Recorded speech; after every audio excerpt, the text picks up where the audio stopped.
धन्यवाद जो इस कोविड के संक्रमण काल में भी हम लोगों के बुलावे पर आप आए समाचार संग्रह के लिए। इसके लिए सबको बहुत बहुत धन्यवाद।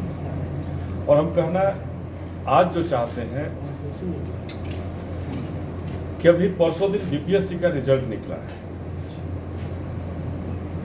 देर आए लेकिन रिजल्ट आया।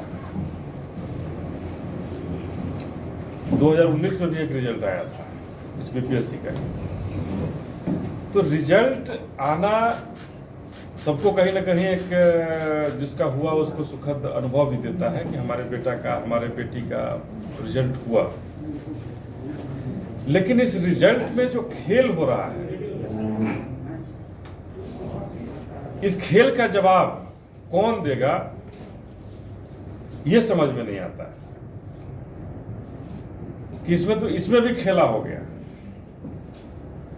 इसमें भी खेला बिहार के माननीय मुख्यमंत्री नीतीश कुमार जी के निर्देश पर ही हुआ होगा। बीपीएससी का रिजल्ट है तो उनके निर्देश पर इसमें खेला हो गया।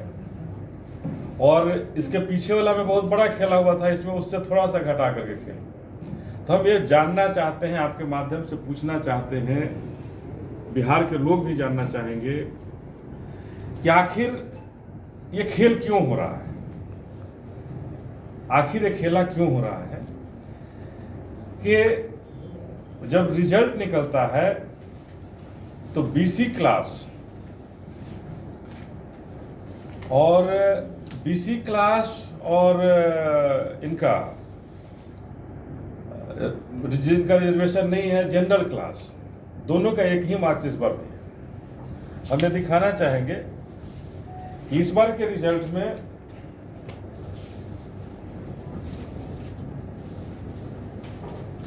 ये देखेंगे तो दोनों का 535 पे ही हुआ है। दोनों को 535 अंक पर लिया गया। इसके पीछे साल में 2019 में बैकवर्ड क्लास का जो रिजर्वेशन के कोटे में जो आ रहे थे उनको जनरल से भी 7 मार्क्स ज्यादा उनका बीपीएससी में हुआ था। और इस बार नीतीश कुमार जी ने इतना जरूर किया है कि वो बराबर कर दिया है। बैकवर्ड क्लास और जनरल क्लास जो है दोनों बराबर हो गए। तो हम पूछना चाहते हैं कि क्या कमंडल के गोद में बैठ करके जिस मंडल के नाम पर आप शासन करने आए थे तो मंडल को खत्म कर देंगे क्या? हमारे आरक्षण को, ये तो सीधा सीधा हुआ, हमारा आरक्षण खत्म हो गया।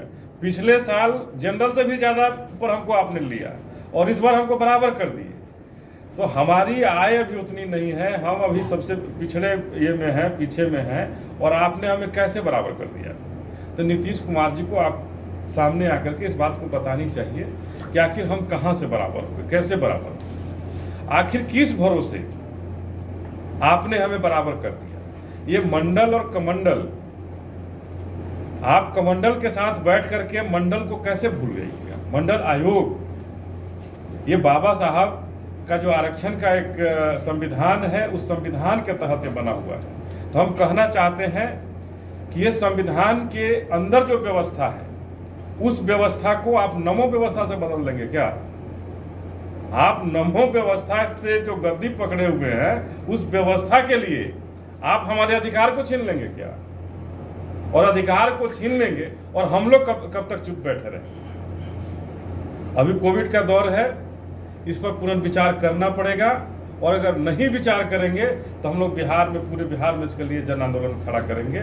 और आंदोलन खड़ा करके जो पिछले में भी जो गलतियां की हैं और इसमें भी जो गलतियां की हैं, तो आरक्षण शब्द फिर हमारे नाम से हटाना होगा ना।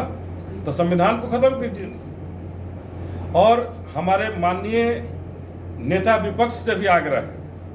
नेता विपक्ष का एक ट्वीट हमने देखा, बहुत ही उस ट्वीट को देखने के बाद दर्द हुआ कि ये कैसा ट्वीट करते हैं नेता विपक्ष। इन्होंने कहा, नागपुरी संतरों के रंग में रंगे कथित ओबीसी मुख्यमंत्री नीतीश ने बीपीएससी परिणाम में आरक्षित और अनारक्षित वर्ग का कट ऑफ मार्क्स बराबर कर दिया, क्योंकि नीतीश जी ने 15 साल में अपनी जाति के प्रतीक व्यक्ति आए बिहार में सबसे अधिक कराने के लिए पिछड़ों को, बाकी पिछड़ों को लात मार दी है। तो मैं तेजस्वी जी आपको कहना चाहता हूं कि ये जाति नीतीश जी के शासन से जन्म नहीं ली है। इसी जाति के प्रथम गृह मंत्री हमारे सरदार आदरणीय सरदार पटेल भी थे, शिवाजी महाराज भी थे, और बहुत सारे ऐसे लोग आए। तो ये आरोप लगाना कि नीतीश जी हमारे प्रति व्यक्ति आए बढ़ा देंगे, नीतीश जी ने तो इस समाज को सबसे पीछे ढकेला, हमारे लोगों को नौकरियों में पीछे ढकेले, हमारे लोगों को जगह पे पोस्टिंग नहीं मिल पाती है, जो व्यवसाय करते हैं उनको तंग तबाह किया जाता है। तो नीतीश कुमार जी ने हमारे समाज को सबसे पीछे ढकेला है। इसमें कहीं कुछ हमें कहने में संकोच नहीं है कि नीतीश जी की वजह से हमारा समाज, पटेल समाज, कुर्मी समाज सबसे पीछे के पैदान पर है, सबसे पीछे हाशिए पर है। तो नेता प्रतिपक्ष आपको इस ट्वीट के लिए माफी मांगनी चाहिए कि हम पिछड़ों की लड़ाई, आरक्षण की लड़ाई लड़नी होगी तो एक होकर के लड़ेंगे। अगर हम जाति में बट करके कि आप यादव हैं तो यादव पीछे हो गया और कुर्मी आगे हो गया, ये समाज आपको माफ नहीं करेगा। और इसके लिए आपको सामने आकर के माफी मांगनी चाहिए और ये कहनी चाहिए कि आरक्षण की लड़ाई 89 में भी हुई थी। 1989 में मंडल आयोग की सबसे बड़ी बीपी सिंह के नेतृत्व में वो लड़ाई लड़ी गई थी, आदरणीय लालू प्रसाद यादव जी के नेतृत्व में वो लड़ाई लड़ी गई थी। तो अब फिर से उस लड़ाई को लड़ने की जरूरत होगी, नहीं तो हमारे भाइयों और बहनों को नौकरियां नहीं मिलेगी। इसी तरह से ये तथाकथित हमारे जो माननीय मुख्यमंत्री जी हैं, ये सही में किसी आरएसएस के रंग में रंग गए हैं और अपनी कुर्सी के लिए हमारा जो संविधान है बाबा साहब का, उसको भूल करके ये नमो संविधान लागू करना चाहते हैं, जो हम कभी भी बिहार में लागू नहीं होंगे।